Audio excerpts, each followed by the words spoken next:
কেমন আছো তোমরা সকলে? নিশ্চিত সকলে ভালো আছো। আজ তোমাদের জন্য আরো এক নতুন গল্প নিয়ে এসেছি, মন্ত্রীর পাত্রী খোঁজা। রাজসভা শুরু হতে রাজামশাই বলেন, কি মন্ত্রী, তোমাকে যে গোপাল কত উলট পালট কথা বলে, তুমি তো কিছুই করতে পারো না। মন্ত্রী মশাই তখন বলে, হ্যাঁ, এবার বললে আমি পাল্টে দেব। ওদিকে গোপাল বলে, আমাকে উল্টে দিলে আমি আবার পাল্টে দিতে পারি। এইরূপ করে সকলে হাসি ঠাট্টা করতে থাকে। তারপর রাজসভা শেষ হয়ে যেতে অমনি মন্ত্রী মশাই ঘরে ফিরে আসেন। ঘরে ফিরে আসতে ঢুকতে না ঢুকতেই বলে, ও গিন্নি, গিন্নি, ও গিন্নি, তাড়াতাড়ি করে খেতে দাও দেখিনি। ওদিকে গিন্নি অসুস্থ অবস্থায় শুয়ে রয়েছেন। এদিকে গিন্নি বলে, আমি রান্না করিনি, আমার শরীর ভালো নেই, তাই রান্না করতে পারিনি গো। মন্ত্রীমশাই তখন বলে, এ মা, আমি যে ভাবলুম একটু খাবো, তুমি তাহলে রান্না করনি, তাহলে কি খাবো আমি এখন? ওদিকে মন্ত্রী গিন্নি বলে, আমি অসুস্থ, তুমি দেখে আরো তুমি তোমার খাওয়ারের কথা বলছো, যাও গিয়ে রাজবৈদ্যকে ডেকে নিয়ে এসো, গিয়ে যাও। মন্ত্রীমশাই বলে, বেশ বেশ, যাচ্ছি যাচ্ছি। তারপর মন্ত্রীমশাই রাজবৈদ্যের বাড়ি যায়। রাজবৈদ্যকে ডাক থাকে, কই রাজবৈদ্য মশাই, বেরিয়ে আসুন দেখি, চলুন চলুন। রাজবৈদ্য তখন বলে, এই তো সবে মাত্র এসে একটু পাকা রুই মাছের ঝোল দিয়ে ভাত খাচ্ছিলাম। সেদিকে মন্ত্রীমশাই মনে মনে ভাবে, উফ, পেটে আমার খিদের জ্বালায় আমি ছটফট করছি, আমাকে আবার পাকা রুই মাছের গল্প শুনোচ্ছে বৈদ্য মশাই। তারপর মন্ত্রীমশাই বলে, থাকুক আপনার পাকা রুই মাছের ঝোল, আপনি চলুন তাড়াতাড়ি করে। তারপর বৈদ্যমশাইকে ডেকে নিয়ে আসে। আসার পথে গোপাল দেখতে পায় যে মন্ত্রীমশাই বৈদ্যমশাইকে নিয়ে কোথাও যাচ্ছে। গোপাল পিছন পিছন যেতে থাকে। এদিকে মন্ত্রীমশাই বৈদ্যমশাইকে নিয়ে এসে গিন্নিমাকে দেখায়। তারপরে গিন্নিমা যখন গায়ে হাত দিয়ে বৈদ্যমশাই দেখে উচ্চ রক্তচাপ হয়েছে, সঙ্গে রক্তের শর্করার পরিমাণ বেড়ে গেছে। এই শুনে মন্ত্রীর গিন্নি বলে, ওমা, সঙ্গে সঙ্গে 2 রকমের এত ব্যাধি আমার হয়ে গেছে নাকি? এদিকে মন্ত্রীমশাইকে বলে যে এতগুলো ওষুধ রইল, গিন্নিকে দেবেন, সঙ্গে আরো ওষুধ লাগবে, তার জন্য 2টো মোহর দিতে লাগবে আপনাকে। মন্ত্রীমশাই বলে, এত খরচা, আবার মোহরের দিতে লাগবে? এদিকে রান্না বান্না করার মতো কোনো লোকও নেই। তারপর গোপাল তো আড়াল থেকে সবটাই দেখে। তারপর গোপাল বাড়ি ফিরে যায়। এদিকে বৈদ্যমশাইও ফিরে যায়। গোপাল বাড়ি যেতেই গোপালের গিন্নি বলে, কি গো, তোমার এত আসতে দেরি হলো যে? গোপাল তখন বলে, আসলে আসার পথে দেখলাম মন্ত্রীমশাই বৈদ্যমশাইকে নিয়ে যাচ্ছেন, তাই যখন গিয়ে দেখি মন্ত্রীমশাইয়ের গিন্নির খুব শরীর খারাপ। এই শুনে গোপালের গিন্নি বলে, হবে না, তোমার মতো কিপটেমি করে যদি খাবার দাবার খাওয়ায় তাহলে কি করে সুস্থ থাকবে? গোপাল বলে, কেন গিন্নি, তুমি আবার আমাকে টেনে আনছো কেন? আমি কি তোমায় সবসময় কিপটেমি করে খাবার খাওয়াই? গোপালের গিন্নি বলে, হ্যাঁ, খাওয়াও না।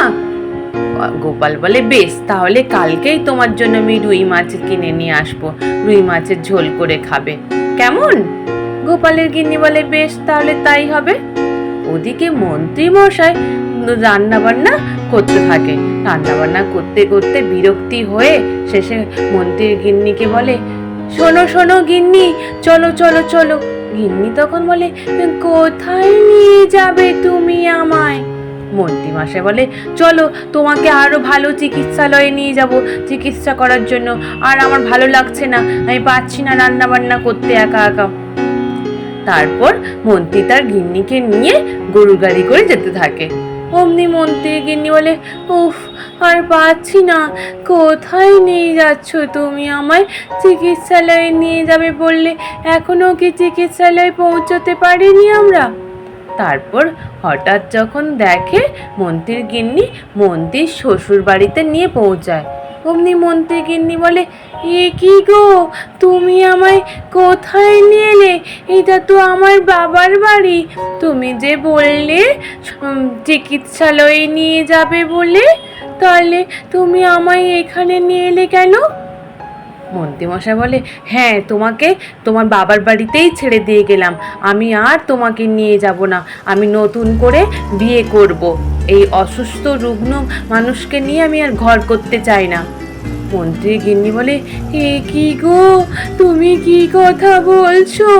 আমি তাহলে কেমন করে বেঁচে থাকবো, কেমন করে জীবন কাটাবো? তুমি যেও না গো, যেও না আমায় ফেলে। আমি অসুস্থ জেনেও তুমি আবার নতুন বিয়ে করবে বলছো? ও গো, শুনছো? যেও না, যেও না। এদিকে মন্ত্রীমশাই কোনো কথা না শুনে সোজা গরুর গাড়ি করে চলে যায়। তারপর ওদিকে গোপালের গিন্নিকে বলে, কি গিন্নি, কেমন খেলে রুই মাছটা? গোপালের গিন্নি বলে, হ্যাঁ, খুব ভালো খেয়েছি গো। গোপাল তখন বলে, গিন্নি, আজকে না যাই, একবার মন্ত্রীমশাই গিন্নির তো শরীর খারাপ দেখেছিলাম, একবার যাই দেখা করে আসি। অমনি গোপালের গিন্নি বলে, তাহলে যেও, কিন্তু আমি তো যেতে পারবো না, বাড়িতে তো অনেক কাজ, তাহলে ফল টল কিনে নিয়ে যেও। হ্যাঁ। গোপাল বলে, বেশ, তাই করব। যাওয়ার পথে গোপাল ফল কিনে নিয়ে গিয়ে মন্ত্রীমশাই বাড়ি যায়। এদিকে ডাক্তারকে, মন্ত্রীমশাই বাড়িতে আছেন? মন্ত্রীমশাই বেরিয়ে এসে বলে, হ্যাঁ, গোপাল নাকি? মন্ত্রীমশাই কথা শুনে গোপাল তখন বলে, হ্যাঁ, আমি আসলে গিন্নিমাকে দেখতে এলাম, গিন্নিমার শরীরটা খারাপ, তাই দেখতে এলাম। বলে, নেই তো, তোমার গিন্নিমাকে আমি ছেড়ে দিয়ে এসছি ওর বাবার বাড়িতে। তুমি ফল নিয়ে এসছো? দাও দাও দাও। গোপাল বলে, আমি তো গিন্নিমায়ের জন্য নিয়ে এসছিলাম ফল। বলে, ওই গিন্নিমাকে ওই অসুস্থ বলে আমি ছেড়ে দিয়ে এসছি। এই কথা শুনে গোপাল মনে মনে বলে, বাহ, খুব ভালো তো মন্ত্রীমশাই কোনো এখনো পর্যন্ত পরিবর্তনই হলো না। গিন্নিমা অসুস্থ বলে গিন্নিমাকে ফেলে দিয়ে চলে এলো। সুখে দুঃখে সব কিছুতে গিন্নিমা মন্ত্রীমশাইকে দেখে। আর কি স্বার্থপর মন্ত্রীমশাই। তারপর গোপালকে বলে, কি গোপাল, কি ভাবছো? গোপাল বলে, কিছু না, বেশ ঠিকই করেছেন, ছেড়ে দিয়ে এসছেন। গোপাল, তুমিও তাহলে ঠিক বলছো? তাহলে ঠিক করেছি, বলো গোপাল। গোপাল বলে, হ্যাঁ হ্যাঁ, একদম ঠিক কাজ করেছেন। গোপাল তখন বলে, তাহলে এরপর কি করবেন মন্ত্রীমশাই? মন্ত্রীমশাই বলে, এরপর আমি ভাবছি একটা মেয়ে খুঁজে বিয়ে করব, তার জন্য ঘটকও ঠিক করতে লাগবে। এদিকে গোপাল বলে, না না মন্ত্রীমশাই, কোনো ঘটক ঠিক করার দরকার নেই, আমি তো আছি, আমি ঘটকগিরি করে দেব। আপনার জন্য সুন্দরী সুন্দরী মেয়ে পছন্দ করে নিয়ে আসবো। তার জন্য আমার একটু পারিশ্রমিক দিলেই হবে। একটা মেয়ের জন্য একটা একটা সোনার মোহর দিলেই হবে। মন্ত্রীমশাই বলে, বেশ বেশ, আমি তাই দেবো তোমায় গোপাল। তুমি যেন একদম সুন্দরী, সুশ্রী, আর এমনকি কোনো রোগ ব্যাধি না থাকে এমন মেয়ে পাঠাবে, কেমন? গোপাল বলে, হ্যাঁ হ্যাঁ, ঠিক আছে, তাই না হলে পাঠাবো। বলে গোপাল বাড়ি চলে আসে। বাড়ি এসে গিন্নিকে বলে, গিন্নি, তোমার শাড়ি আছে? ভালো শাড়ি থাকলে দিও তো। তারপর গিন্নির কাছ থেকে ভালো শাড়ি নিয়ে মেয়েদের মতো শাড়ি পরে সুন্দর করে মন্ত্রীমশাইয়ের বাড়ি যায়। মন্ত্রীমশাইয়ের বাড়িতে গিয়ে বলে, এই যে আমি এসছি, আপনি মেয়ের সন্ধান করছিলেন না? ওদিকে মন্ত্রীমশাই বলে, হ্যাঁ হ্যাঁ, ও আপনি মেয়ে, তাহলে গোপাল কোথায়? গোপাল দাদা তো বললো এখন আসবে না, আমাকে পাঠিয়ে দিয়েছে। আমি তো ওই মেয়ে, আমাকে পছন্দ হয়েছে আপনার? মন্ত্রীমশাই বলে, হ্যাঁ হ্যাঁ, খুব পছন্দ হয়েছে। তোমার নাম কি? ও তখন বলে, আমার নাম হচ্ছে রূপসী। এই শুনে মন্ত্রীমশাই বলে, রূপসীর মতো দেখতেও তোমায়। ওই কথা বলতে বলতে ওই মেয়েটি তখন করে কাশতে শুরু করে। তখন মন্ত্রীমশাই তখন বলে, এ কি, আপনি এরকম করে কাশছেন কেন? তখন মেয়েটি তখন বলে, এই যে আমার একটু যক্ষা রোগ আছে তো, তাই কাশছিলাম। এই কথা শুনে মন্ত্রীমশাই বলে, যাও এখান থেকে, বেরো বেরো, আমার কোনো অসুস্থ মেয়ে দরকার নেই, বেরো এখান থেকে। গোপাল যে কাকে না কাকে পাঠায়, তারপর এইরূপ করে তাড়িয়ে দেয়। কিছুক্ষণ পরে গোপাল আসে। গোপাল আসতেই গোপালকে বলে মন্ত্রীমশাই, এ কি গোপাল, তুমি কেমন মেয়ে পাঠিয়েছো যে অসুস্থ যক্ষা রোগ নিয়ে রয়েছে? তোমাকে বলেছিলাম না সুস্থ সুন্দর সুকেশী মেয়েকে পাঠাতে। গোপাল শুনে বলে, ও তাই নাকি, আমাকে তো বলেনি যে যক্ষা রোগ আছে বলে। আচ্ছা, পরের মেয়েটা এর থেকে আরো ভালো পাঠাবো। তাহলে তুমি আমায় একটা সোনার মোহর দাও। তারপর সোনার মোহর একটা নিয়ে চলে যায়। গোপাল ওই সোনার মোহর নিয়ে গিয়ে অমনি মন্ত্রীর গিন্নির জন্য ওষুধপত্র কিনে নিয়ে দিয়ে আসে। ওদিকে মন্ত্রী গিন্নি বলে, সত্যি গোপাল দাদা, তুমি আমায় দেখতে এলে বলো, আর ও আমায় এখানে ছেড়ে দিয়ে গেছে।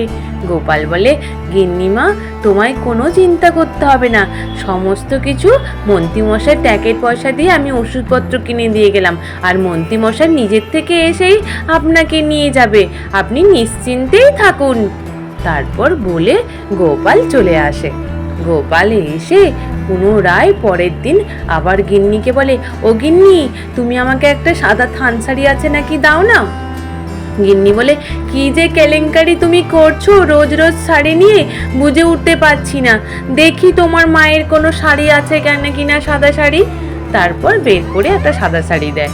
ওই পরে আবার গোপাল বিধবার বেশ ধারণ করে মন্ত্রীর মাসের বাড়ি যায়। অমনি কি বলে, বাবা, আমি তোমাকে বিয়ে করতে চাই বাবা, আমি একজন বিধবা গরিব মহিলা, তোমায় বিয়ে করতে এসেছি গো। এই কথা শুনে মন্ত্রীমশাই বলে, এ কি, এমন বিধবা এমন মেয়ে তো আমার পছন্দ না, আমি বলেছিলাম সুকেশী সুন্দরী এইরূপ ধরনের মেয়ে পছন্দ আমার। যান যান এখান থেকে যান, আমার কোনো পছন্দ না এইরূপ ধরনের মেয়ে। তারপর উনি চলে যায়। একটু পরেই আবার গোপাল আসে। গোপাল আসতেই আবার মন্ত্রীমশাই বলে, কি গোপাল, তুমি যেমন তেমন মেয়ে পাঠিয়ে দিচ্ছ, আমাকে দিদি বিরক্তি করে তুলছো। আমি বলেছিলাম না সুকেশী সুন্দরী সুকণ্ঠী এইরকম মেয়ে আমার দরকার।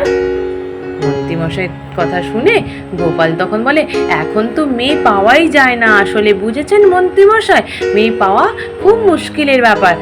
তবুও আপনার জন্য আমি একটা খুব সুন্দর মেয়ে পছন্দ করে রেখেছি, জানেন, ওকে দেখতেও সুন্দর আর গলার কণ্ঠাও সুন্দর। এই কথা শুনে মন্ত্রীমশাই বলে, তাই নাকি গোপাল, সত্যি সত্যি, তাহলে তুমি আমায় দেখাবে? গোপাল তখন বলে, না না, দেখানোর কোনো দরকার নেই, সোজা বিয়ে করিয়ে দেবো আপনার সাথে। অমনি মন্ত্রীমশাই বলে, তাহলে কালকেই করো গোপাল, কালকেই তাহলে আমি বিয়ে করে নেব। মন্ত্রীমশাই তখন কথা শুনে গোপাল তখন বলে, বেশ বেশ, কালকে তাহলে উত্তর দিকের ওই জঙ্গলটাতে আসুন আপনি সকাল সকাল। এমনি বলেই গোপাল তো উত্তর দিকের জঙ্গলটায় ওদিখানে গিয়ে উপস্থিত হয়ে যায়। মন্ত্রীমশাই গিয়ে উপস্থিত। মন্ত্রীমশাই বলে, গোপাল, আমি চলে এসেছি, ওই সুকণ্ঠী সুন্দরী সুকেশী মেয়েটি কোথায়, নিয়ে এসো। ওদিকে গোপাল একটা জায়গায় ফুল বিছিয়ে রেখেছিল, বলে, এটা আপনার ছাদনাতলা, এই ছাদনাতলায় আপনি এসে দাঁড়ান, তারপর তো আমি ওই সুন্দরী সুকেশী নিয়ে আসবো মেয়েকে। তারপর মন্ত্রীমশাই যেই এসে ওই ফুল বিছানো জায়গাতে যেমনি দাঁড়াতে যায়, অমনি সঙ্গে সঙ্গে মাটির তলায় নিচে গর্তের মধ্যে পড়ে যায়, দিয়ে চিৎকার করতে থাকে, গোপাল, তুমি কি করলে, আমার পাটা তো পুরোপুরি ভেঙে গেল গোপাল। গোপাল বলে, এমনটাই আপনার দরকার ছিল মন্ত্রীমশাই, আপনি যা বারবারন্ত বেড়েছিলেন নিজের গিন্নিকে, আর অসুস্থ বলে বাড়িতে ফেলে দিয়ে এসছেন, এবার আপনি বলুন, আপনি এবার কি করবেন? মন্ত্রীমশাই বলে, এবার তো পা ভেঙে গেছে, আমার তো সত্যি সত্যি বিয়ে করতে হবে, নালে আমাকে কে দেখবে আমার এই পা ভাঙা অবস্থাতে। গোপাল বলে, আপনার তো পা ভাঙা, তাহলে আপনাকে কে বিয়ে করবে বলুন? সুস্থ মহিলারা তো আপনাকে কেউ বিয়ে করবে না, তাহলে অসুস্থ পা ভাঙা কেউ তাহলে আপনাকে বিয়ে করুক।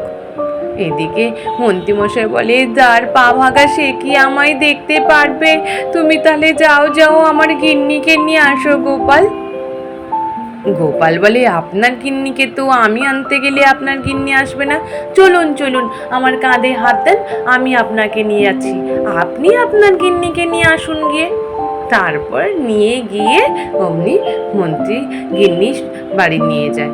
ওখানটায় গিয়ে বলে, ও গিন্নি, গিন্নি একটু বেরিয়ে এসো গিন্নি, আমি পা ভেঙে ফেলেছি গিন্নি, আমায় ক্ষমা করে দাও, আমি তোমার প্রতি অনেক অন্যায় করেছি, ভুল হয়ে গেছে গিন্নি, বেরো। গিন্নি তখন দরজা খুলে বেরিয়েছে, বলে, কেন তুমি আর মেয়ে পেলে না?